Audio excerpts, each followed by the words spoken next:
మాధవ తప్పు చేయలేదని పోలీసుల ముందు చెప్పిన గాయత్రికి మాధవకు పెళ్లి చేసిన పోలీసులు షాక్లో తాయారు. ఇదంతా ఎలా జరిగిందో వీడియో ద్వారా చూసేద్దాం. ఎక్కడ వీడియో స్కిప్ చేయకండి, చివరి వరకు చూడండి. మొత్తం మీద ఇక తాయారు వాళ్ళైతే వీళ్ళింటికి వచ్చి మాధవను కొట్టినందుకు ఇక ఇటు నుంచి కేశవ ఇంకా చక్రి ఇద్దరు కూడా వాళ్ళ ఇంటికి వెళ్ళి వాళ్ళతో గొడవ పడతారు. గాయత్రి తండ్రిని కొడతారు. ఇక తాయారు కూడా అడ్డుపడుతుంది. ఇంత జరిగిన తర్వాత మిమ్మల్ని నేను వదిలిపెట్టను అని చెప్పేసి అంటుంది తాయారు. అలా అన్నటువంటి తాయారు ఇక పోలీస్ స్టేషన్కి వెళ్ళి కంప్లైంట్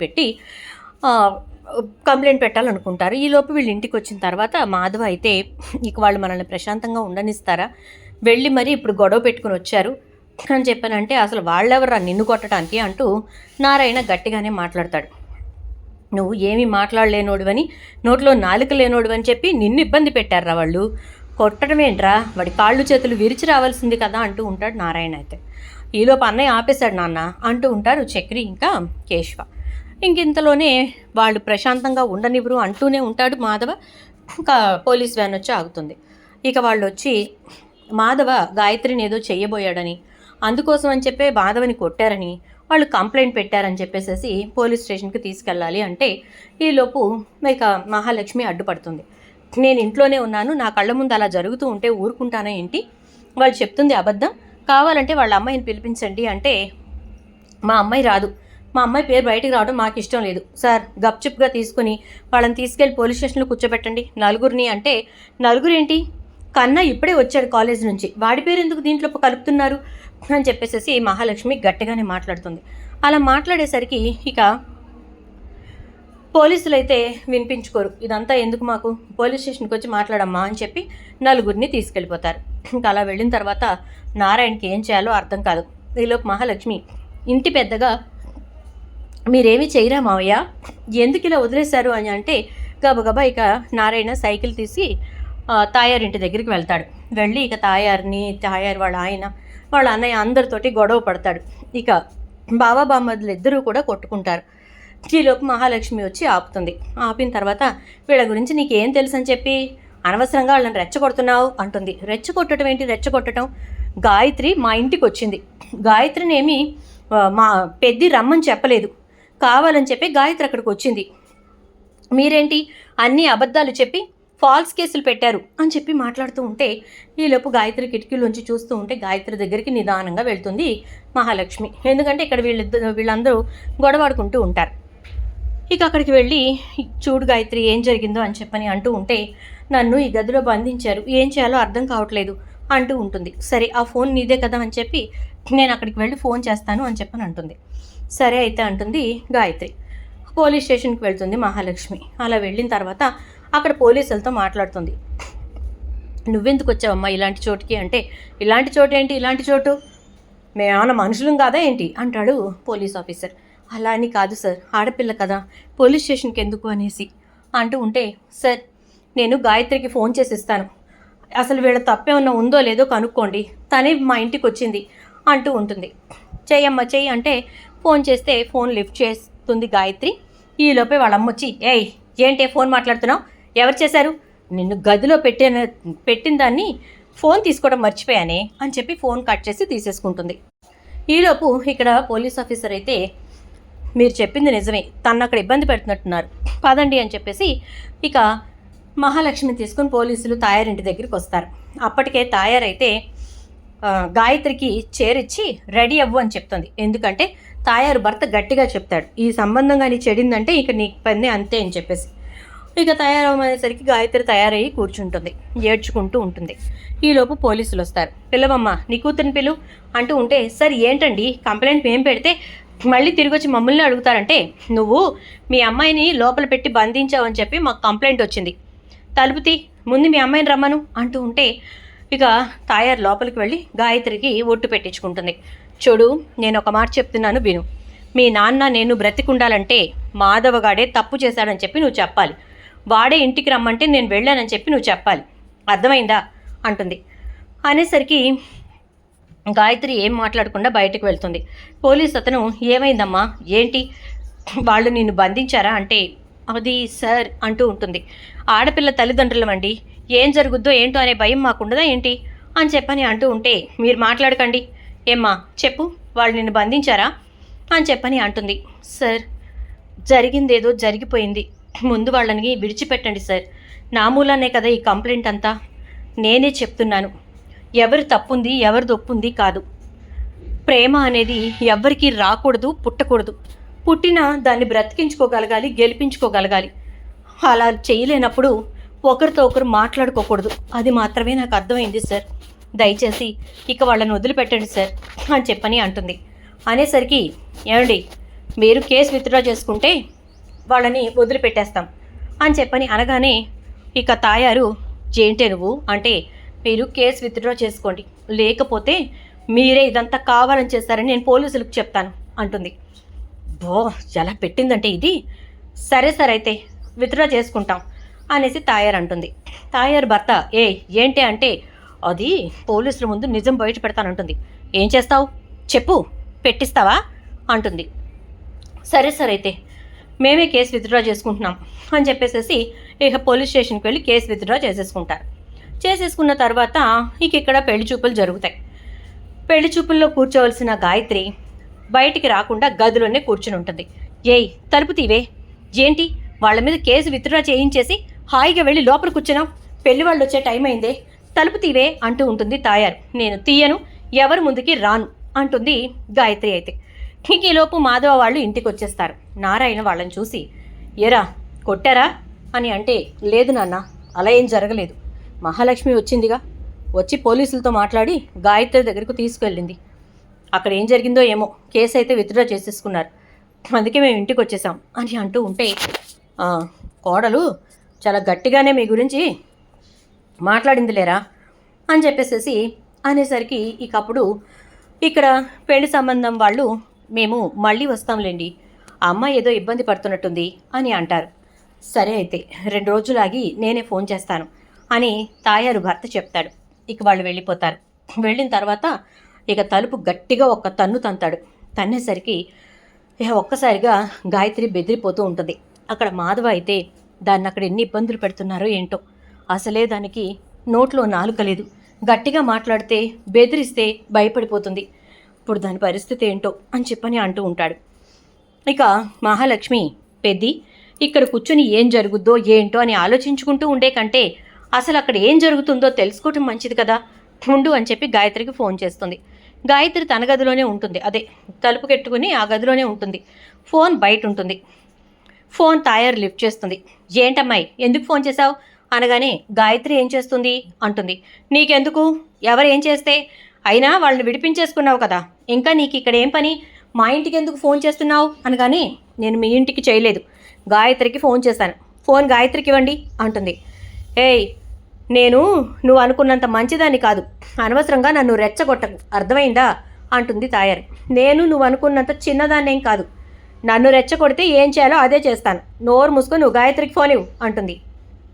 ఇదేంటండి ఇలా బెదరగొడుతుంది అంటే, ఇవ్వు ఏం మాట్లాడుద్దో చూద్దాం అని చెప్పని అంటే, ఇదిగోనే ఆ పిల్ల పిచ్చిక ఫోన్ చేసింది అని చెప్పని అనగానే గాయత్రి ఫోన్ తీసుకుంటుంది. గాయత్రి ఏం చేస్తున్నావు అంటుంది మహాలక్ష్మి. ఏం చేయట్లేదు, వాళ్ళు వచ్చేసారు ఇంటికి అంటుంది. అందరూ ఇంటికి వచ్చేసారులే, కానీ నీ పెళ్లి చూపులు ఏమయ్యాయి అని చెప్పని అంటే, పెళ్లి చూపులకి నేను వెళ్ళలేదు, వాళ్ళకి మళ్ళీ రమ్మని చెప్పారు, నేనైతే వెళ్ళాలనుకోవట్లేదు అనగానే, మరి ఏం చేద్దాం అనుకుంటున్నావు అని అంటే, అది ఏం చేద్దాం అనుకుంటున్నానంటే అంటూ ఉంటుంది. చెప్పు ఏం చేద్దాం అనుకుంటున్నావు అని అంటుంది. మాధవని పెళ్లి చేసుకోవాలనుకుంటున్నాను అంటుంది. మంచి ఆలోచన, ఇప్పుడు అలా నువ్వు పెళ్లి చేసుకోవాలి అంటే పోలీసుల దగ్గరకు వెళ్ళి, మాధవ ఏ తప్పు చెయ్యలేదు, నేనే తన ఇంటికి వెళ్ళాను, ఎందుకంటే నాకు మాధవ్ అంటే ఇష్టము అని చెప్పాలి, మరి ఆ ధైర్యం నీకుందా అని చెప్పని అంటే, ఏదో నువ్వు మాట్లాడిన దాని మీద మీ అమ్మ నాన్న బెదిరి కంప్లైంట్ అయితే విత్డ్రా చేసుకున్నారు, కానీ మాధవ్ తప్పు చేశాడని చెప్పే పోలీసులు అనుకునే పరిస్థితి ఉంది, కాబట్టి నువ్వు వెళ్ళి వాళ్ళకి నిజం చెప్పి మీ ఇద్దరి పెళ్లి చేయమని వాళ్ళనే అడుగు, వాళ్లే శుభ్రంగా మీ పెళ్లి చేస్తాడు అని చెప్పని అంటుంది. ఇది అవుతుందంటావా అని చెప్పనంటే, ఖచ్చితంగా అవుతుంది, నువ్వేం కంగారు పడకు, నేను చెప్పిన మాట విని నేను చెప్పినట్టు చెయ్యి అని చెప్పని అంటుంది. సరే అయితే అలాగే అని చెప్పి గాయత్రి నిదానంగా ఆ గది తలుపులు తీస్తుంది. తాయారు వాళ్ళు బయట కూర్చుని మాట్లాడుకుంటూ ఉంటారు. ఇక అలా తలుపులు తీస్తూ ఫోన్ తన చేత్తో పట్టుకొని నిదానంగా బయటకు వస్తుంది. పెరటి గుమ్మంలో నుంచి ఇక రోడ్డు పట్టుకొని వచ్చేస్తూ ఉంటుంది. మహాలక్ష్మికి ఫోన్ చేస్తుంది. ఏంటి గాయత్రి అంటే, నేను ఇంట్లోంచి బయటకు వచ్చేసాను, పోలీస్ స్టేషన్కి వెళ్ళాలి అంటే నువ్వు ఎక్కడున్నావో చెప్పు అని చెప్పి మహాలక్ష్మి అడుగుతుంది. ఇక తను ఎక్కడుందో చెప్తుంది ఇంకా గాయత్రి అయితే. దాంతో ఇక చక్రి కార్తీ అని చెప్పని అంటుంది. ఇక చక్రి కార్ తీస్తాడు. వెంటనే గాయత్రి ఉన్న ప్లేస్కి వెళ్ళిన తర్వాత గాయత్రిని ఎక్కించుకొని పోలీస్ స్టేషన్ దగ్గరికి వెళ్తారు. వెళ్ళిన తర్వాత ఇక పోలీస్ స్టేషన్లోకి గాయత్రిని తీసుకొని మహాలక్ష్మి వెళ్తుంది. ఈలోపు చక్రి ఇంటి దగ్గరికి వెళ్ళి మాధవని, కన్నాని, కేశవని, నారాయణని తీసుకొని వస్తాడు. ఇక వీళ్ళు పోలీస్ స్టేషన్లోకి వెళ్ళిన తర్వాత, సార్ నేనే గాయత్రి అంటే, మీ కేసు క్లోజ్ అయిపోయింది కదా, మీ అమ్మ వాళ్ళు విత్డ్రా చేసుకున్నారు కదా అని చెప్పని అంటే, చేసుకున్నారు సార్, కానీ అసలు విషయం ఏంటంటే మా బావ మాధవ ఏ తప్పు చేయలేదు. నేనే వాళ్ళ ఇంటికి వెళ్ళాను. ఎందుకంటే నాకు మా బావ అంటే చాలా ఇష్టం. చిన్నప్పటి నుంచి మేమిద్దరం భార్యాభర్తలం అనుకుంటూనే పెరిగాం. మా వాళ్ళు అనుకున్న దాని ప్రకారం మేమిద్దరం భార్యాభర్తలమే. కానీ పరిస్థితులు తారుమారు అవడంతో మా వాళ్ళు ఇప్పుడు వేరే సంబంధం చూస్తున్నారు సార్ అని అంటే, నీ వయసు ఎంతమ్మా అనగానే 24 సంవత్సరాలు సార్ అంటుంది. నువ్వు మేజర్వే కదా, నువ్వు ఎవరిని పెళ్లి చేసుకోవాలంటే వాళ్ళని పెళ్లి చేసుకోవచ్చు. దానికి మీ తల్లిదండ్రులేమి అడ్డం పెట్టాల్సిన పని లేదు, అడ్డు పెట్టినా చెల్లదు అంటాడు పోలీస్. దాంతో అయితే మా బావతో నా పెళ్లి చేయండి సార్ అనగానే, సరిపోయింది, ఇప్పుడు మేమే చేయాలా ఆ పని కూడా అంటే, అవును సార్, ఎందుకంటే మా అమ్మ వాళ్ళ దగ్గర నుంచి మాకు ప్రాణహాని ఉంది, ఖచ్చితంగా వాళ్ళు ఏదో ఒకటి చేస్తారు సార్, దయచేసి మా పెళ్లి చేయండి సార్ అని చెప్పని అనేసరికి ఇక అప్పుడు పోలీసులు సరేనమ్మా అలాగే అయితే అని చెప్పేసేసి అంటారు. అలా అన్న తర్వాత ఇక మాధవని తీసుకొని చక్రి వస్తాడు. ఇంకా అందరూ లోపలికి వచ్చిన తర్వాత ఇక వీళ్ళిద్దరికీ పెళ్లి చేయాలన్నమాట అని చెప్పని పోలీసులు అంటూ ఉంటే, ఈలోపు అక్కడ పిల్ల కనిపించట్లేదని చెప్పి అంతా వెతికి నారాయణ వాళ్ళ ఇంటికి వచ్చేసరికి నారాయణ వాళ్ళ ఇల్లు తాళం వేసి ఉంటుంది. ఈ వెధవలు నా కూతుర్ని ఎక్కడికో పట్టుకుపోయారో అని చెప్పి గొడవ చేస్తూ ఉంటుంది తాయారైతే. ఈలోపు తాయారు వాళ్ళకి ఫోన్ వస్తుంది. తాయారు వాళ్ళని కూడా పోలీస్ స్టేషన్కి పిలిపిస్తారు పోలీసులు. పిలిపించిన తర్వాత ఇక ఆ అమ్మాయికి, అదే మీ అమ్మాయికి మాధవ అంటే ఇష్టమంట, పెళ్లి చేసుకోవాలంటోంది. మరి మాధవని తను పెళ్లి చేసుకోవాలి అంటే తను మేజర్ కాబట్టి తన ఇష్ట ప్రకారమే ఈ పెళ్లి జరగాలి. ఒకవేళ మీరు ఇంకెవరికైనా పెళ్లి చేయాలి అన్నా తనకి ఇష్టం లేదన్నప్పుడు మీరు చేయటానికి వీల్లేదు. మరి ఇప్పుడు మాకున్నటువంటి లా అండ్ ఆర్డర్ ప్రకారం వాళ్ళిద్దరూ ఇష్టపడుతున్నారు కాబట్టి మేము ఇక్కడ పెళ్లి చేయడానికి ఆస్కారం ఉంది. చేసేయమంటారా లేక మీరు మీ ఇంటి దగ్గర చేస్తారా అంటే, ఈ పెళ్లికి నేను ఒప్పుకోను అంటాడు తాయారు భర్త. దాంతో ఇక వెంటనే సరేనమ్మా, మీ అమ్మ నాన్న ఒప్పుకోమంటున్నారు కాబట్టి నీకు ఇష్టమే, ఆ అబ్బాయికి ఇష్టమే, ఇక ఆ అబ్బాయి ఇంట్లో వాళ్ళకి ఇష్టమే కాబట్టి ఈ పెళ్ళిని మేము చేస్తామని చెప్పి రిజిస్ట్రార్ని పిలిపించి ఇక పోలీసులు అయితే మ్యారేజ్ చేస్తారు. దాంతో ఇక గాయత్రి చాలా హ్యాపీగా ఫీల్ అవుతుంది. మహాలక్ష్మి చాలా సంతోషపడిపోతుంది.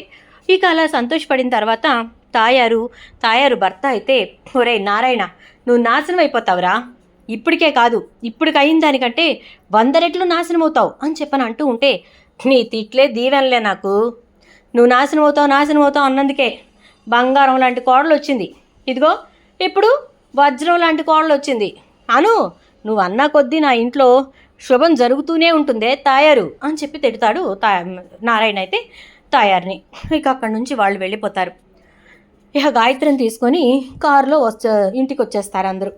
వచ్చిన తర్వాత ఇక చాలా హ్యాపీగా గాయత్రిని లోపలికి ఆహ్వానిస్తుంది మహాలక్ష్మి హారతిచ్చి.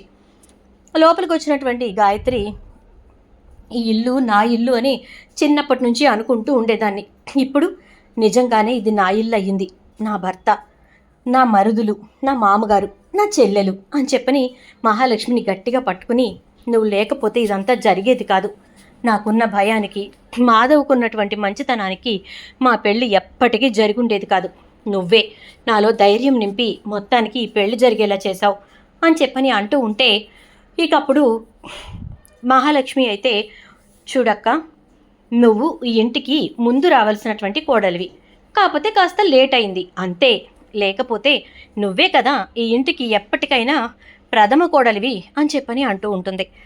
ఇక అయిపోయిన తర్వాత చక్రి బయట చాలా సంతోషంగా ఉంటాడు. మహాలక్ష్మి చక్రి దగ్గరికి వచ్చి, ఏయ్ ఏం ఆలోచిస్తున్నావు? ముందు నేను లిస్ట్ రాశాను, అవన్నీ పట్టుకురా వెళ్ళు అని చెప్పని అంటుంది. లిస్టా? ఏం లిస్ట్ రాశారు అని చెప్పని లిస్ట్ తీసుకుని, ఏంటి ఇవన్నీ మనకేనా అంటాడు. చాలులే కానీ సంబడం, ఇవన్నీ పెద్ది వాళ్ళ కోసం, వెళ్ళి పట్రా అని చెప్పని అంటుంది. మన కోసమేమో అనుకున్నానులేండి అంటే, అలాంటి ఆశలు ఏమీ పెట్టుకోకండి, వెళ్ళండి అని చెప్పి పంపిస్తుంది. ఇక చక్రి అయితే వెళ్ళి మహాలక్ష్మి రాసినవన్నీ తీసుకొస్తాడు. ఇక గది మొత్తం అలంకరిస్తుంది మహాలక్ష్మి, చాలా చక్కగా అలంకరిస్తుంది. అది చూసి నారాయణ సంతోషపడతాడు. బంగారు తల్లి లాంటి కోడలు వచ్చింది నాకు, ఈ ఇంటికి ఆమె తల్లయింది అందరికీ అని చెప్పేసేసి అంటూ ఇక మహాలక్ష్మి దగ్గరకు వచ్చి, అమ్మా నిండు నూరేళ్ళు, నువ్వు చల్లగా ఉండమ్మా అని చెప్పి మహాలక్ష్మి తల మీద చేయి పెట్టి దీవించి వెళ్ళిపోతాడు. మహాలక్ష్మి అయితే ఎందుకు ఇలా అన్నారో అని చెప్పని అనుకుంటూ ఉంటుంది. ఇక ఈలోపు గాయత్రి, ఇంటి దగ్గర నా బట్టలన్నీ ఉన్నాయి బావా, తెచ్చుకుంటాను అంటే, మీ అమ్మ ఇంకా నీకు బట్టలు అవి ఇస్తుంది అనుకుంటున్నావా అని అంటాడు మాధవ. అనేసరికి, ఇస్తుందేమో చూస్తాను, ఏ అడగడంలో తప్పే ఉంది అని చెప్పని అంటే, చాలే మీ అమ్మ బట్టలు ఇవ్వదు ఏమివ్వదు, అనవసరంగా నిన్ను మాటలంటుంది అంటే, నాకు ఇప్పుడు ధైర్యం వచ్చింది, ఎలా తెచ్చుకోవాలో నాకు తెలుసు అని చెప్పి గబగబా వెళ్తుంది. వెళ్ళేసరికి తాయారు కర్ర విసిరేసి, చచ్చావు, ఆ కర్ర దాటొస్తే నా శవం దాటొచ్చినట్టే అంటుంది. అమ్మా బట్టలు తీసుకోవడానికి వచ్చాను, నువ్వేమైనా వేసుకు తిరుగుతావా ఏంటవి అని చెప్పని అంటుంది. నీకెంత ధైర్యమే, ఇంత పని చేసి బట్టల కోసం ఇంటికి వచ్చానని చెప్తావా అని చెప్పని అంటూ తాయారు ఇక లోపల ఉన్నటువంటి గాయత్రి బట్టలన్నీ తీసుకొచ్చి, మొత్తం తగలబెట్టేస్తాను లోపలికి వచ్చావంటే అంటూ వరండాలోకి విసిరి కొడుతుంది. విసిరి కొట్టేసరికి గాయత్రి గబగబా వచ్చి ఆ బట్టలన్నీ తీసుకుని, థ్యాంక్స్ అమ్మా, మొత్తానికి ఏదో ఒకటి తగలబెట్టడానికి విసిరేసావు, నాకు కావాల్సింది నేను పట్టుకుపోతాను అని చెప్పి గబగబా గాయత్రి వెళ్ళిపోతుంది. ఏమే, నువ్వు నీ కూతురికి సపోర్ట్ చేస్తున్నావు కదూ సైలెంట్గా, లేకపోతే అది బట్టల కోసం వచ్చిందని తెలిసినప్పుడు నువ్వెందుకే బయటికి విసిరేసావు, అవేవో జిక్కడే పెట్టి తగలేస్తే సరిపోయేది కదా అంటాడు. అయ్యో అదేంటి అలా అంటావు, నేనేం సపోర్ట్ చేయట్లేదు, కాకపోతే అక్కడ వేసుకోవడానికి బట్టలు ఉండవు కదా, అందుకే అక్కడ పాడేశాను, తీసుకుపోని అవి ఏమన్నా నువ్వు వేసుకుంటావా నేను వేసుకుంటానా అంటుంది. అంతేనే, ఎంతైనా నీ అన్న కొడుకుని కదా చేసుకుంది, నువ్వు అలాగే మాట్లాడతావు అని అంటూ ఉంటే, అన్నయ్య లేదు దున్నయ్య లేదు ఊరుకో అని చెప్పి లోపలికి వెళ్ళిపోతుంది. ఇక నారాయణ అయితే, సాధించుకొచ్చావా, మొత్తానికి సాధించావే, నా కోడల పిల్లవ అనిపించావు అని చెప్పేసి, వెళ్ళు వెళ్ళు రెడీ అవ్వు, మహాలక్ష్మి ఏదో మాట్లాడతానంది అని చెప్పి వెళ్ళిపోతాడు నారాయణ. ఇక మహాలక్ష్మి, అక్క మీకు నేను మొదటి రాత్రి ఏర్పాటు చేశాను, చక్కగా ఇద్దరు మనసు వెప్పి మాట్లాడుకోండి, జీవితాన్ని కొత్తగా సంతోషంగా మొదలు పెట్టండి సరేనా అని అంటే, చిన్నదానివైనా అన్నీ నీ చేతుల మీదే చేస్తున్నావు నాకు అంటూ ఉంటుంది ఇక గాయత్రి అయితే. ఇక రాత్రి అందరూ కూడా ఆరు బయట మంచం వేసుకుని పడుకుంటారు. ఇక అలా మంచాలు వేసుకుని పడుకున్న తర్వాత పైన చుక్కలు లెక్కెడుతున్న చక్రికి, మహాలక్ష్మి నేను ఎప్పుడు ఇంత సంతోషంగా ఉంటామో అని ఆలోచన వస్తుంది. ఆ ఆలోచనలు తొక్కిపెట్టి నోర తీస్తే సరిపోతుంది అంటుంది. చిచ్చి, ఊహల్లో కూడా మీరే వచ్చి డిస్టర్బ్ చేస్తానంటే ఎలా మహాలక్ష్మి గారు అని చెప్పని అంటే, డిస్టర్బా ఇంకేమన్నానా, అలాంటి ఊహలు ఊహించినా సరే తాట తీసేస్తాను అని చెప్పని అంటూ ఉంటుంది. ఈలోపు తెల్లారిన తర్వాత గాయత్రి లేచి ఇంటి ముందు పెద్ద ముగ్గేసి చాలా చక్కగా అలంకరిస్తుంది. ఇక మాధవ ఉదయాన్నే పనికి బయలుదేరేసరికి 3 రోజులు ఇంట్లోనే ఉండరా అని చెప్పి నారాయణ చెప్తాడు. ఇక ఇక్కడ తాయారు భర్త మాత్రం మాధవని బ్రతకనివ్వకూడదు అని చెప్పి గట్టిగా డిసైడ్ అవుతాడు. మరి మాధవ్ విషయంలో తాయారు భర్త తీసుకోబోయే నిర్ణయం ఏంటి? మరి గాయత్రి మాధవ సంతోషంగా ఉండేలాగా పరిస్థితులు అనుకూలిస్తాయా? మరి ఇక మహాలక్ష్మి గాయత్రి ఇంటికి కోడలుగా వచ్చింది కాబట్టి ఇక్కడే ఉంటుందా, లేక బయటకు వెళ్ళిపోతానంటుందా? ఏం జరుగుతుందనేది రాబోయే ఎపిసోడ్స్లో చూద్దాం. వీడియో నచ్చితే లైక్ చేసి వీడియోని అయితే షేర్ చేయండి. ఛానల్ సబ్స్క్రైబ్ చేసుకుని పక్కనే బెల్ ఐకాన్లో ఆల్ ట్యాప్ చేయటం మాత్రం అస్సలు మర్చిపోకండి.